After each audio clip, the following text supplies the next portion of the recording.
I am Dolly, born and raised in Hawaii. I live in Hawaii with my mother and my husband. My husband is a self-proclaimed surfer. Surfing is his hobby, and he moved to Hawaii from Texas specifically to do that. I first met my husband on the day he was shopping at the seaside shop run by my mother. "Hi," he greeted, glancing at me as he bought a pork and egg sandwich. "This is delicious, isn't it? I like it. Did you come from the mainland? Can you tell?" He smiled sheepishly, like a child caught doing something naughty. His natural smile was charming. "There's a surfing contest next Sunday at the beach next door. Would you like to come watch?" he said, handing me a spectator ticket. I was free that day, so I went to the venue of the event and was completely captivated by the sight of him riding the waves, unknowingly staring at him the whole time. I fell for him, and after 6 months of dating, we got married. My mother, who had divorced my father when I was in the first year of middle school, raised me alone while running a communal shop. This communal shop was a unique Hawaiian system where local villagers jointly invested and operated it. The roof of the shop my mother runs was covered with traditional Hawaiian tiles, perfectly harmonizing with the bright summer sky and the cobalt blue sea, making it look like something out of a postcard. This shop was loved not only by the locals but also by tourists. My father and mother are coming to Hawaii this weekend. During dinner, as the three of us were eating, my husband started talking a bit nervously. "Speaking of eating, haven't met your parents yet." Laughs. "That's right. Since Dolly rushed the marriage." Laughs. "Oh, Mom, be quiet." Laughs. "I'll be busy with the surf school. Could you pick up my parents from the airport?" "Okay. I'm off this weekend, so it's no problem." "Thank you.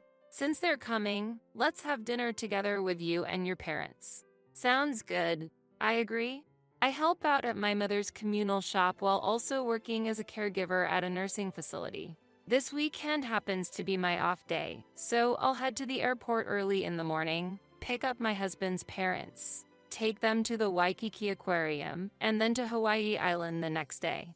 The first night, we went out to a neighboring town and had dinner with the 5 of us at a steakhouse I had booked. My husband joined us after finishing his work. His parents, my in-laws, seem to be a bit more reserved than he is.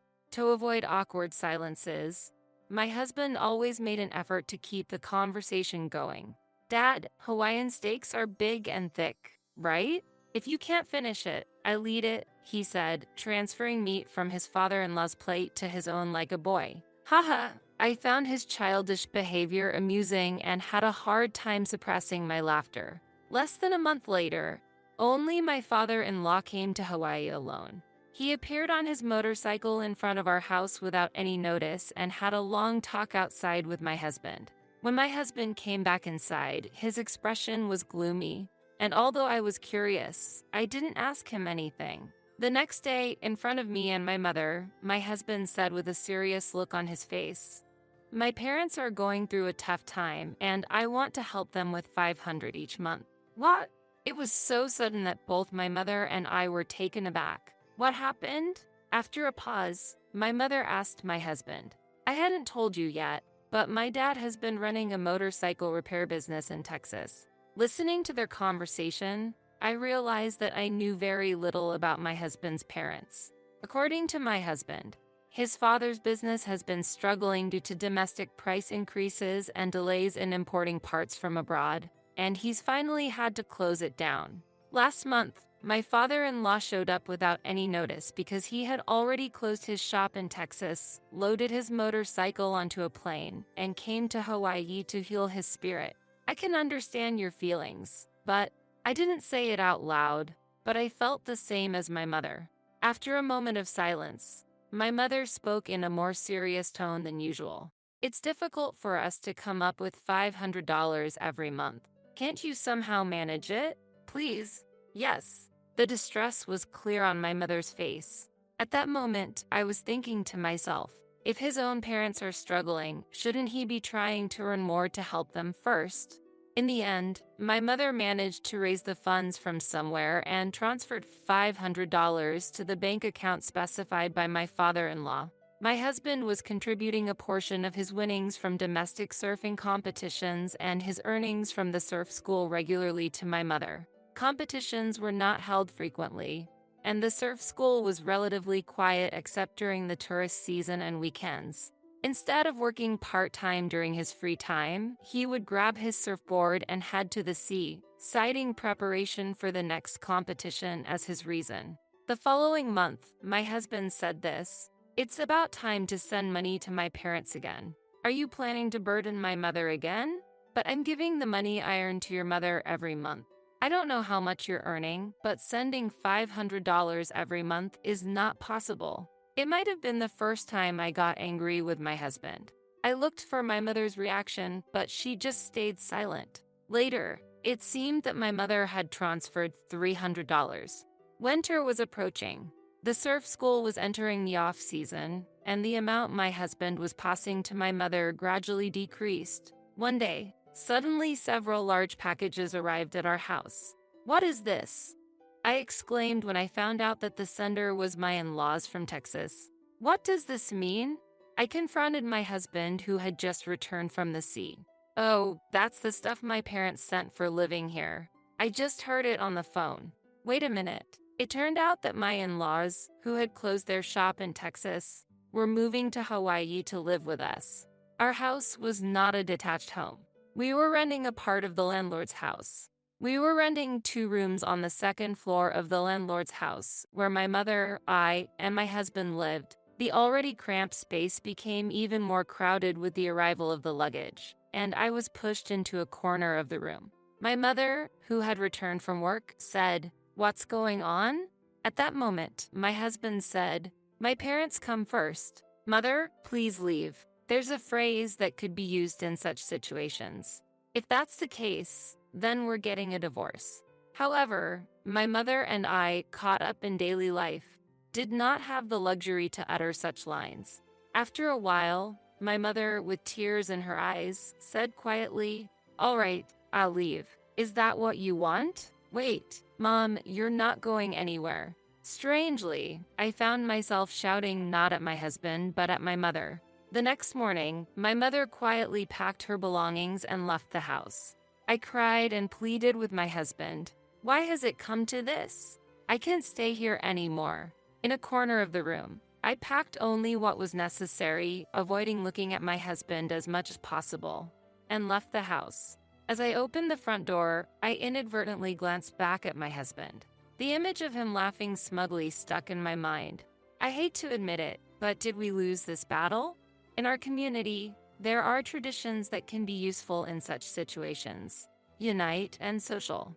Unite represents a spirit of mutual support, and social support group is a system whereby people form groups and regularly pull money together. This pooled money is then used in turn by members of the group. My mother used this system, and with the help of her social group, she managed to rent a new room near our communal shop using the accumulated funds.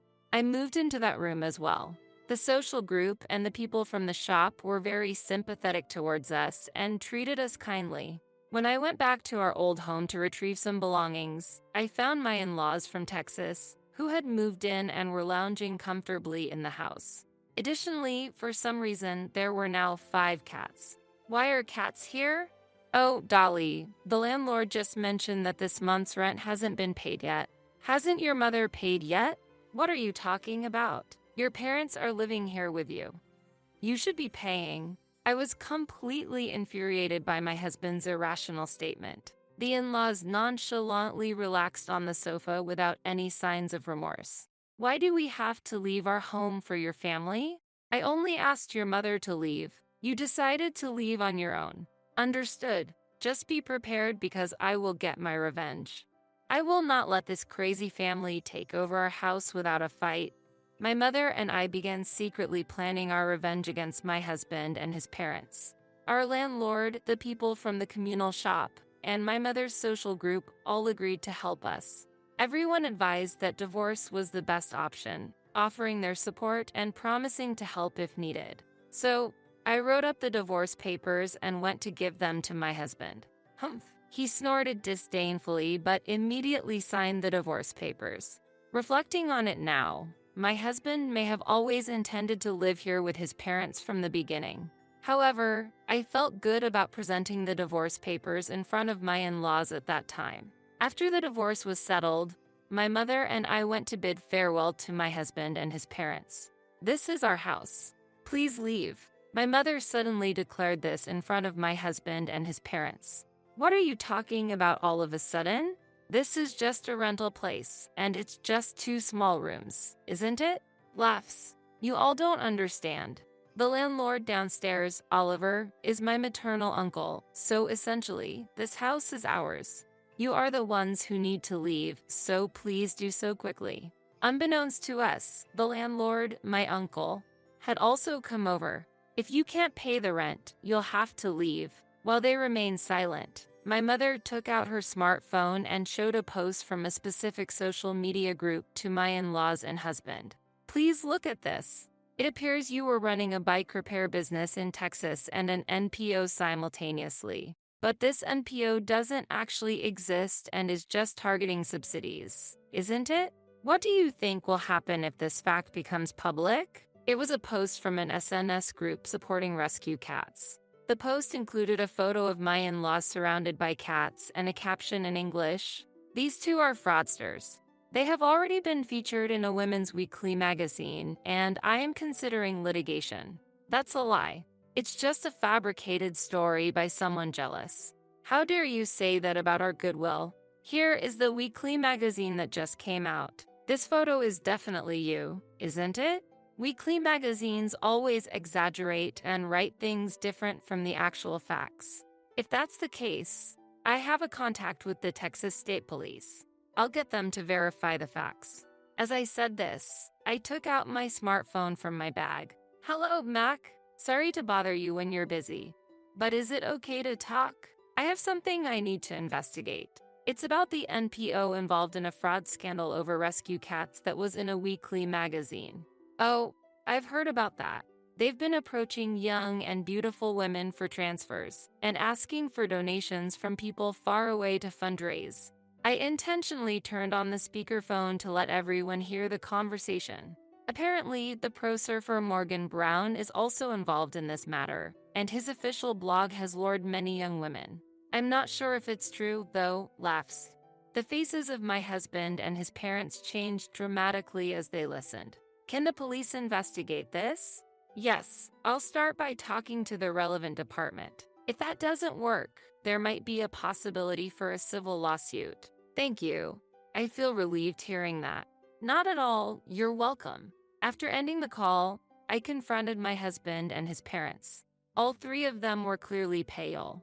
My mother-in-law was nervously clutching my father-in-law's sleeve. The next day, I received a call from my uncle. When I went to collect the rent this morning, the 2nd floor was completely empty, and only the cats were left. It seems that my husband and his parents had fled during the night, fearing police intervention, leaving the cats behind. "Since it's a special occasion, let's all have a party tonight. Come over to my place." That evening, my mother and I headed to the house of our former landlord. The party, attended by friends from the communal shop and members of my mother's social group, was quite grand. Let us toast to the splendid performance of our Honolulu theater group. With that declaration, everyone raised a toast with Kona beer. Wasn't it a good idea to propose that impersonification-like plan? This guy played the role of a Texas state officer perfectly, although he was a bit clumsy. My claim of having a contact in the Texas State Police was a complete lie. The person I called at that time was Peter, a classmate who is here with us now drinking beer. Sorry for the poor acting. If I had a real police uniform, I could have acted more naturally. Additionally, the story about the landlord Mr. Lee being my mother's brother was also made up. In reality, the surname Lee is very common in Hawaii, similar to Smith or Johnson on the mainland. "Hey, it kind of feels like we're the fraudsters here," laughs. "But Dolly, maybe you should have settled for a typical Hawaiian man with short legs and a long body instead of falling for that careless guy from the mainland. They tend to have better personalities." But maybe I'm still not ready for marriage," laughs.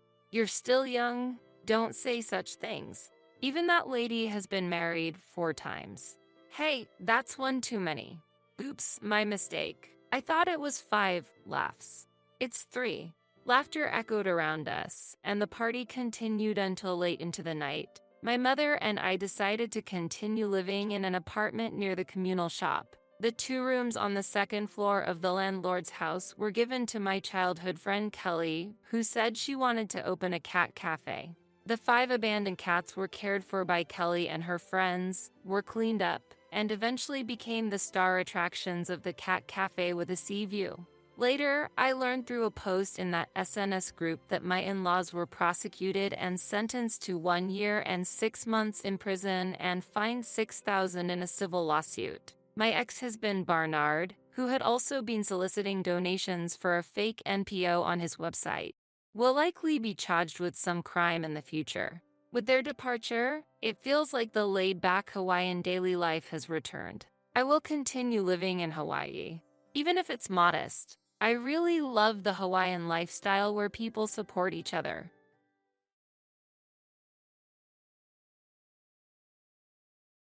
I decided to live with my sister and niece, so you should look for another cheap apartment as you are a stranger after all, David told me, and I was so shocked that my eyes widened. I was speechless with my mouth open.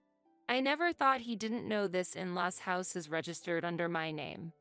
I don't mind having my name removed from the registry, but I made one suggestion before that. Leaving is an option, but in that case, I would like you to consider divorce, I replied with a smile. David gave a sarcastic smile and said, "My dad has passed away, and you are no longer valuable to me." He acted as if everything was permissible. "Don't expect any property division since you brought it up," he said authoritatively, and I sadly lowered my face and covered my mouth. "Go on and cry. Did you think I'll stop you? Lament being abandoned by your husband," he said. However, I was holding back desperately the laughter that was welling up, because David has no idea about the situation he is about to face. I immediately started thinking about a new place to live. Yes, that place would be perfect, I decided in my heart. An image of a high-rise apartment worth $1 million floated in my mind. I am Becky, 34 years old. I was about to take a new step toward the rest of my life. David is 2 years older than me, 36, and works at a high school. He works at a private girls' high school.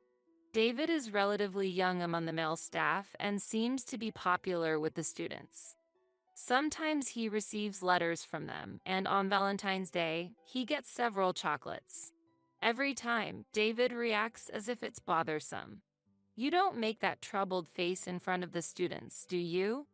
I ask, and he gives a wry smile. "Of course not.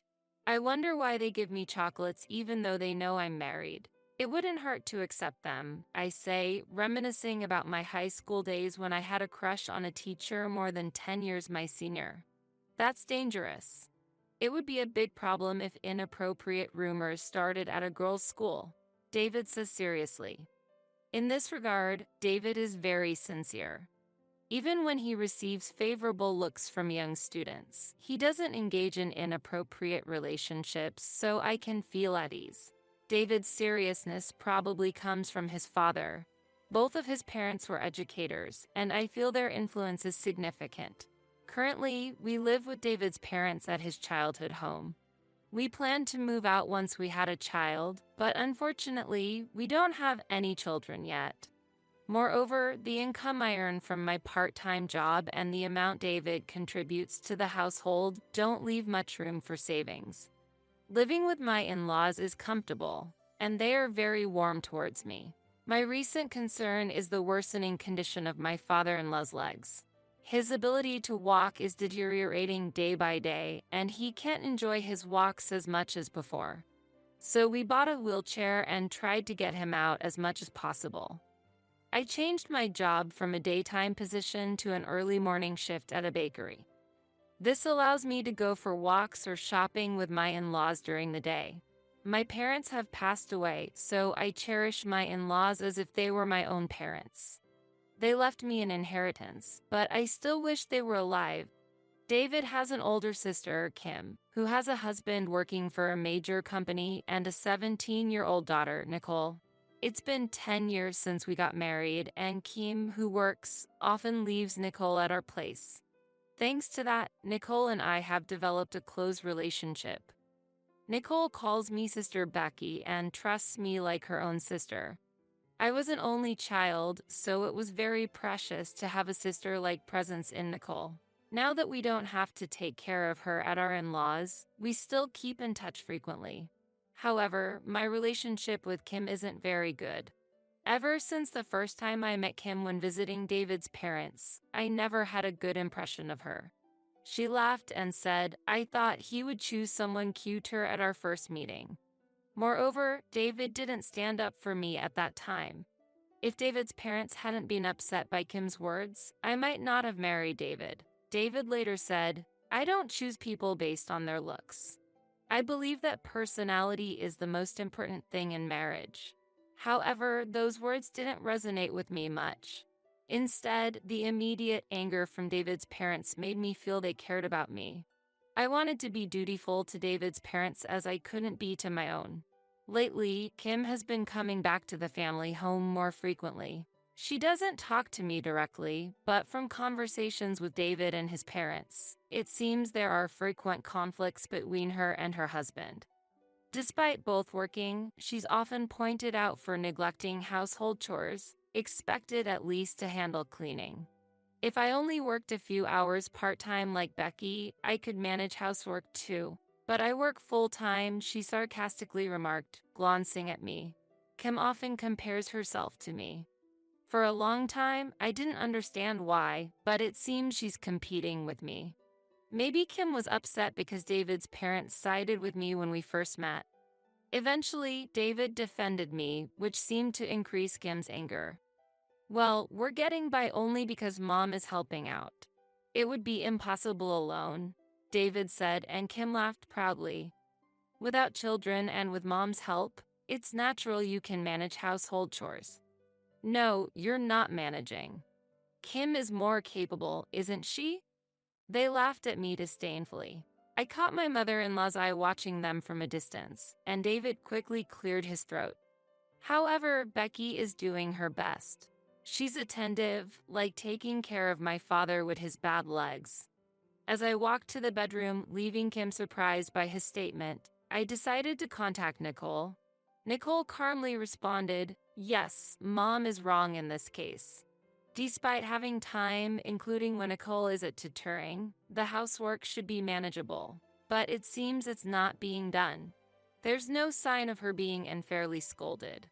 David typically sides with Kim. Kim is competitive with me, and David seems to harbor competitiveness towards his brother-in-law, who works at a top company.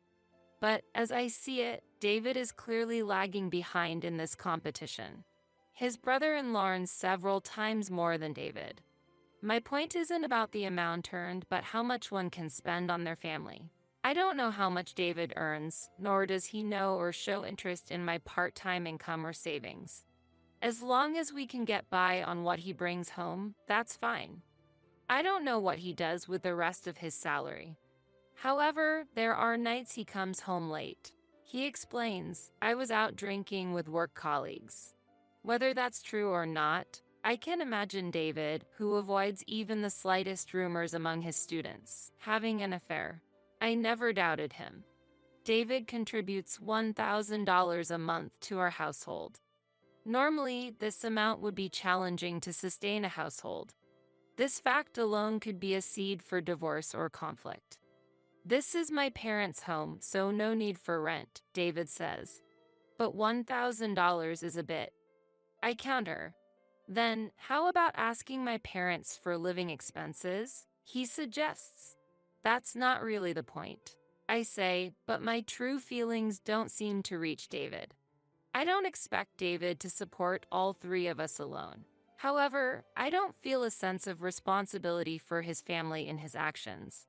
"You can say such things after you have children like your sister," he said, knowing it would hurt me.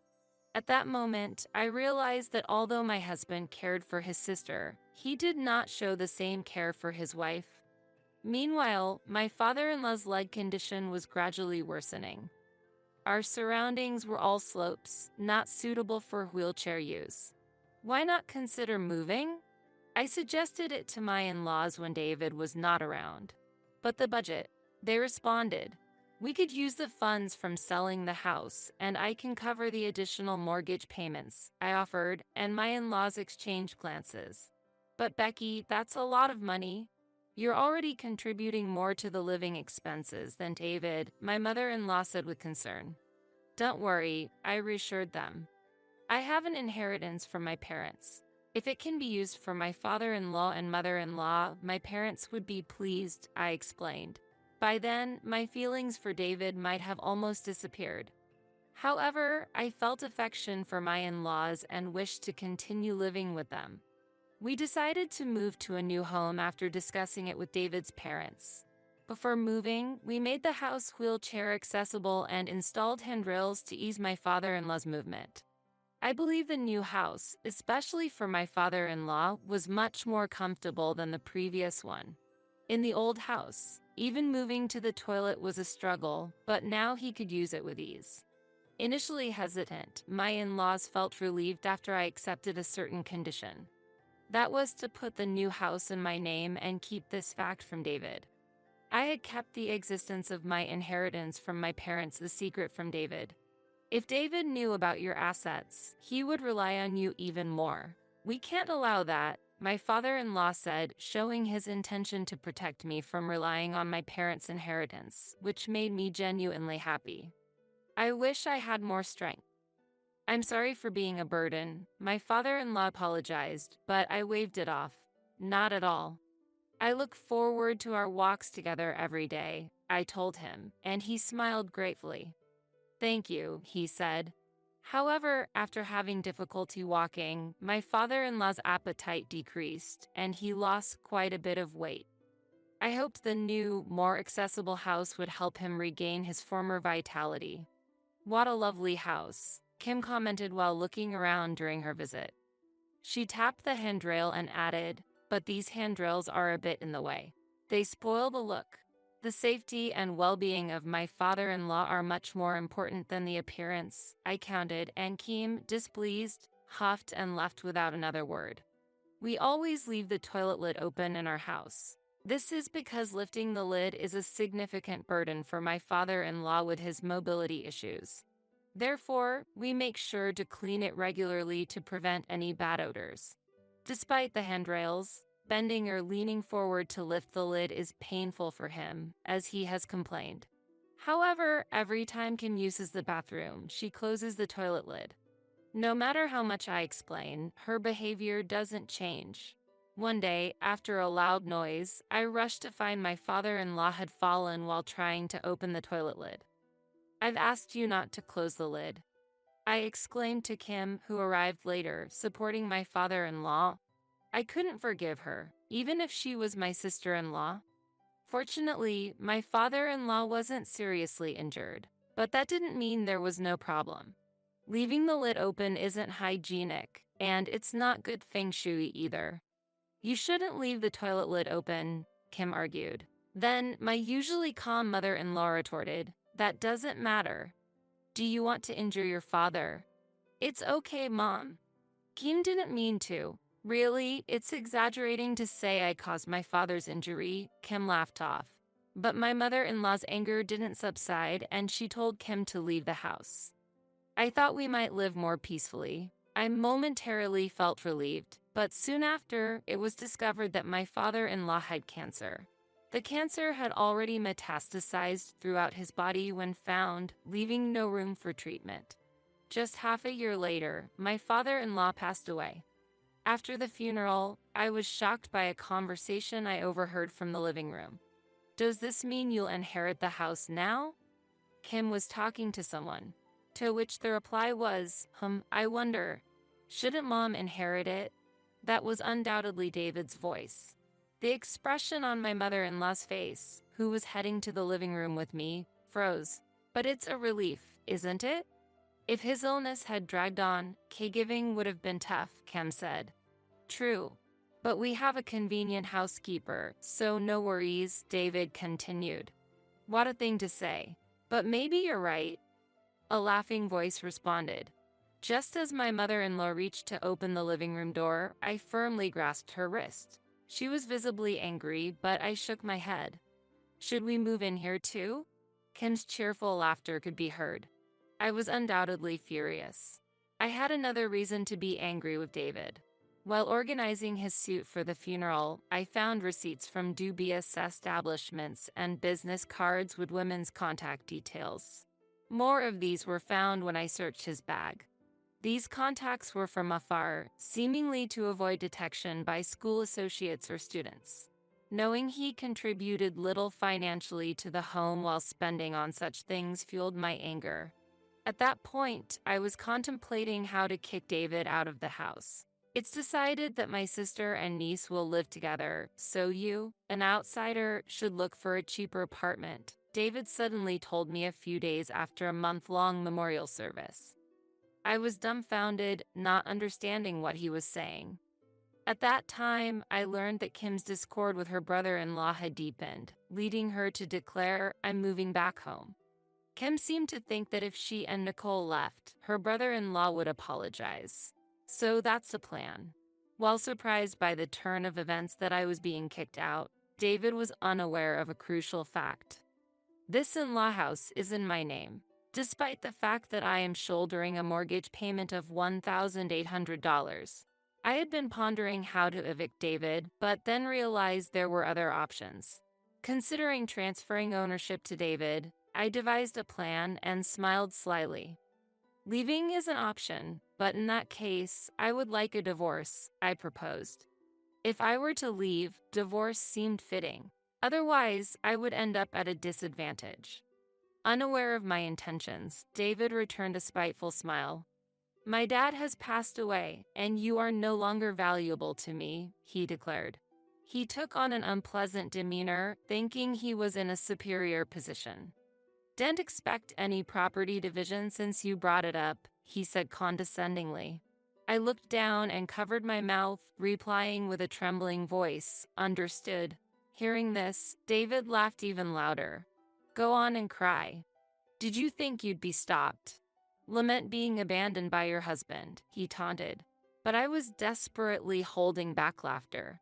The situation he was oblivious to, thinking he had the upper hand, was comical. Distracting David, I began thinking about my next place to live. Yes, that's ideal, I decided. I envisioned the $1 million high-rise apartment my parents left me. Recently, I was informed by the property management company that the family living in one of my properties was planning to move. It's one of several real estates left by my parents, and the rental income enriches my life. Especially the high-rise apartment my parents dreamed of holding a special place for them. I hadn't been particularly interested until now, but living in my parents' last dwelling might not be too bad. However, there's one concern. That is about my mother-in-law and Nicole, who will end up living in the same place as Kim and David. I continued to ponder how to rescue them.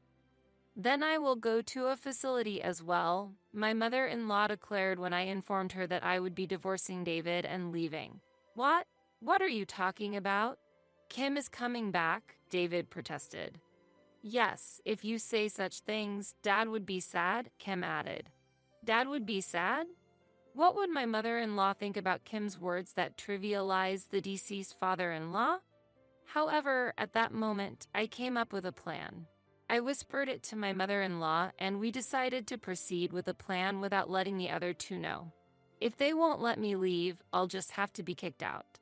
With the divorce pending, I continued to live in my in-laws' house for the time being. Currently, I am living in the same living room with my mother-in-law. This is a temporary measure until I find a new place to live. When Kim and Nicole started living together, my mother-in-law and I put our plan into action. Why isn't there a dinner prepared for Dad tonight? My mother-in-law said at dinner, causing David, Kim, and Nicole to be astonished. What do you mean? Dad is no longer in this world. What are you talking about? David was confused. Kim was angry, and Nicole could not hide her concern. Each showed a different reaction. Although it was necessary to keep this plan secret from Nicole to avoid suspicion, it pained my heart. How can you say such a thing? Apologize to Dad. It's bad luck, isn't it, Dad? My mother-in-law spoke to the seed of the deceased father-in-law, creating an indescribable tension. I quietly prepared a meal for the deceased father-in-law. My mother-in-law continued to act as if he were still alive. If we closed the toilet lid, it would be inconvenient for Dad. The plan also served to admonish Kim and David for disrespecting the deceased. I also intended to see whether these two could ever take care of my mother-in-law in the future. Kim roughly grabbed my mother-in-law's hand and took her to the portrait. Why are you saying Dad is here? He's no longer in this world. Isn't that obvious from the portrait? Despite Kim's angry shouts, my mother-in-law calmly sat in front of the altar and quietly stared back at Kim. Dad is right here, she said while pointing to the portrait, as if she could feel his presence. She delivered these words calmly yet coldly to Kim. Your terrible words and attitude are also seen by Dad.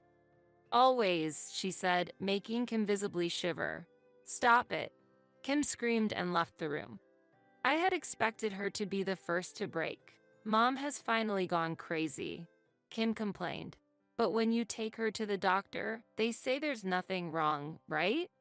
I counted, and Kim raised her voice in distress.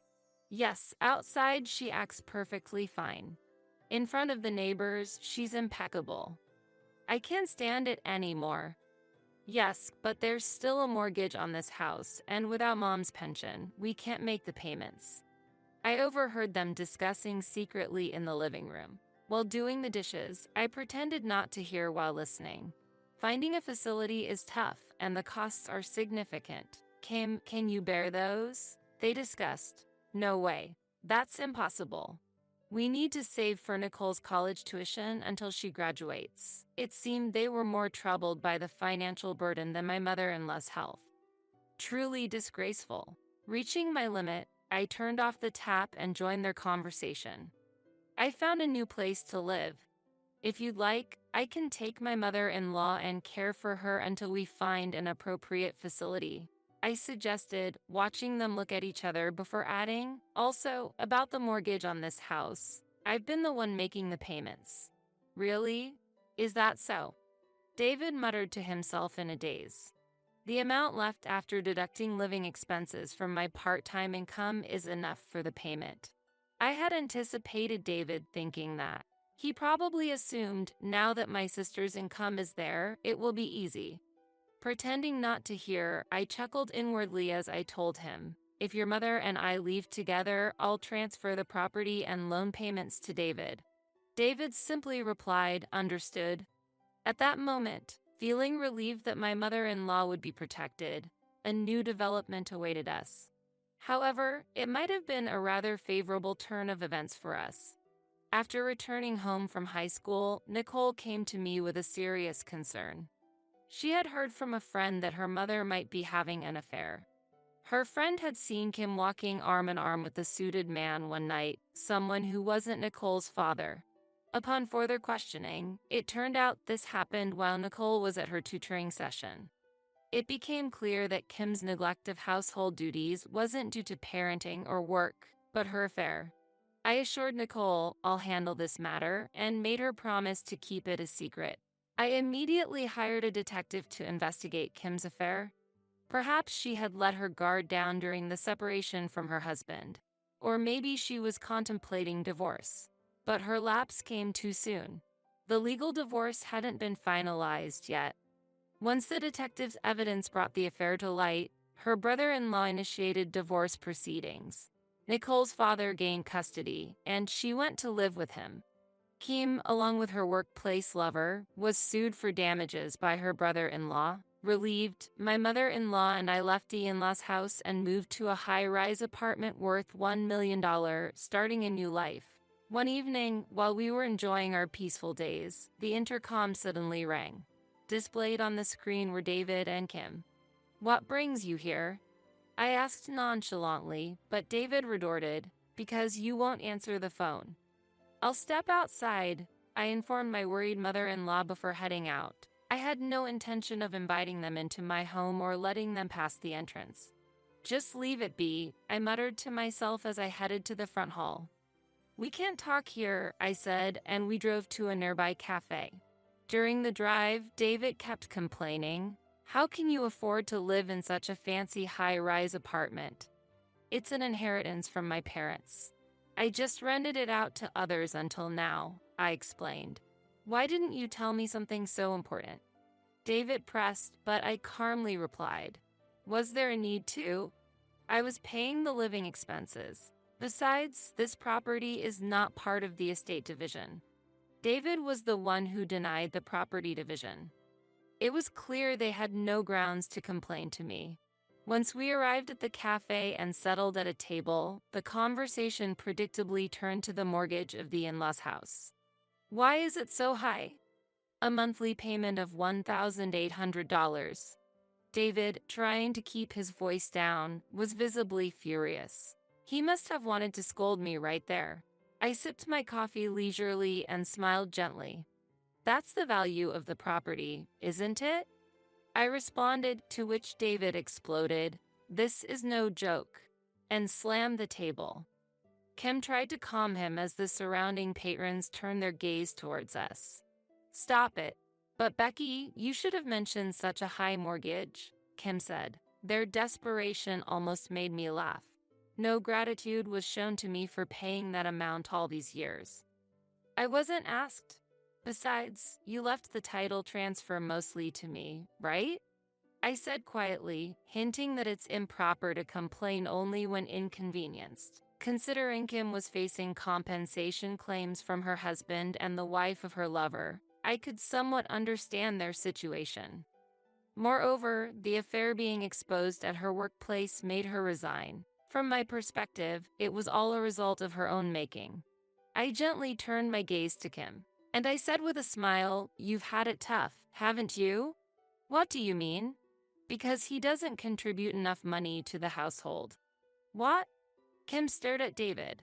Feeling the side glance, David vaguely responded, "Well, that. I see. It hasn't been long since we left." As I ambiguously spoke, realizing Kim might not yet understand, David said quietly, "Don't talk about unnecessary things," and glared at me. "Hey, what are you talking about?" Kim turned to me, demanding an explanation. I shrugged and pulled out some documents from my bag. "He only gave $1,000 to the household and frequented places like this." I laid out dubious receipts and women's business cards on the table. "What? What is this? What do you mean by going to places like this?"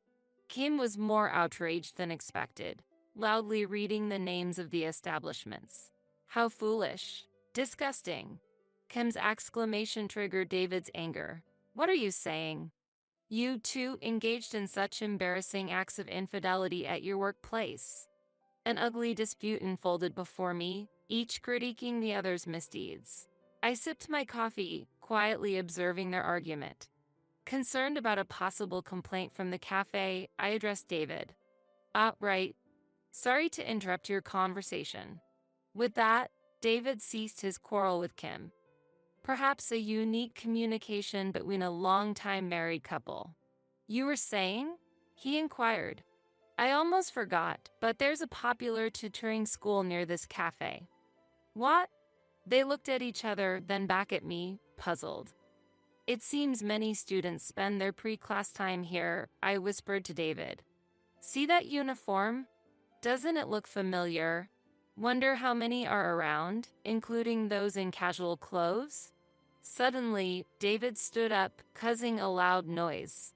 He scanned the surroundings, noticing the onlookers. I could hear subdued laughter around us. It seemed my choice of cafe made sense to David and Kim. "Just so you know, I wasn't the one who raised his voice."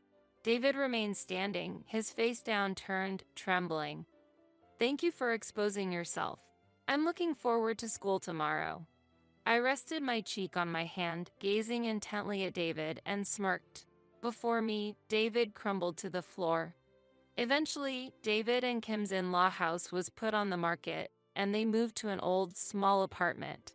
Kim struggled to find a new job, and David resigned from the girls' school.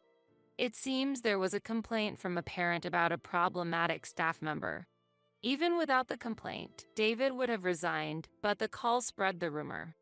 I knew this because Nicole's friend attended the school David worked at and provided the information. As David feared, the story spread quickly. After hearing it from Nicole, my mother-in-law exclaimed, "What a pitiful pair," and I burst into laughter. Once, they came to us, relying on the inheritance I received and my mother-in-law's income. They came to apologize, but I told them, "You don't need to apologize anymore," and quickly sent them away. I still live with my mother-in-law, enjoying the company of Nicole, who often visits our high-rise apartment. She likes the view from the windows, similar to the vast sky my parents once admired. With the curtains wide open, our meals are always delightful. I hope to fulfill the filial duties to my mother-in-law that I couldn't to my parents, cherishing